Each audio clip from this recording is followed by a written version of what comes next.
এই সময় সজনে ডাঁটা প্রচুর পাওয়া যায়, আর সজনে ডাঁটা খেলে অনেকই উপকার। আর যদি সজনে ডাঁটা দিয়ে এইরকম একটা রেসিপি থাকে, আমি বলে দিতে পারি যে এক থালা ভাত নিমেষেই শেষ হয়ে যাবে। নমস্কার বন্ধুরা, আমি Mahua. Welcome to Mahua cookings. আবারও আমি চলে এসেছি নতুন স্বাদের একটা রেসিপি নিয়ে। চলুন বন্ধুরা, রেসিপিটা এবার শুরু করা যাক। এই সজনে ডাঁটা তরকারি করার জন্য আমার যে উপকরণগুলো লাগবে সেগুলো হলো, সজনে ডাঁটা নিয়েছি 200 গ্রাম, একটা বড় সাইজের আলু নিয়েছি, একটা বড় সাইজের টমেটো নিয়েছি, এইরকমভাবে কেটে নিয়েছি 1 ইঞ্চ আদা, 5 কোয়া রসুন, 2টো কাঁচা লঙ্কা। আর লাগবে 1 চামচের মতো সর্ষে, 1 চামচ জিরে, 1 চামচ মৌরি আর 1 চামচ 5 ফোড়ন। এবার গ্যাসে একটা ফ্রাই প্যান বসিয়ে তার মধ্যে দিয়ে দেব সর্ষে, জিরে, শুকনো লঙ্কা, কাঁচা লঙ্কা, আদা আর রসুন। একটু নাড়াচাড়া করে একটু রং বদলাতে শুরু করলেই মিক্সির বাটিতে ঢেলে নেব।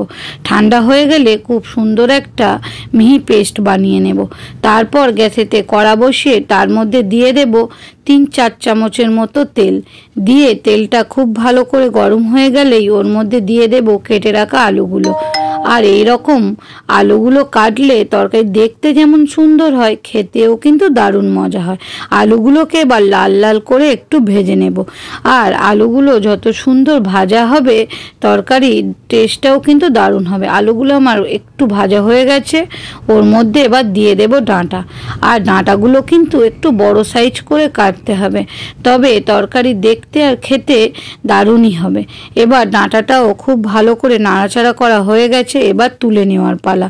ডাঁটাটা কিন্তু বেশি ভাজলে তরকারি খেতে ভালো হবে না।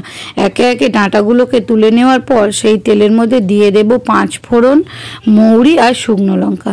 দিয়ে আবারও বেশ কিছুক্ষণ নাড়াচাড়া করে তার মধ্যে দিয়ে দেব সেই পেস্টটা দিয়ে একটু জল দিয়ে দেব। দিয়ে খুব ভালো করে নাড়াচাড়া করে পেস্ট থেকে তেল ছাড়তে শুরু করলেই ওর মধ্যে দিয়ে দেব কাশ্মীরি লঙ্কার গুঁড়ো 1 চামচ, স্বাদ মতো নুন, 1/2 চামচের মতো হলুদ গুঁড়ো আর দেব কিছুটা চিনি।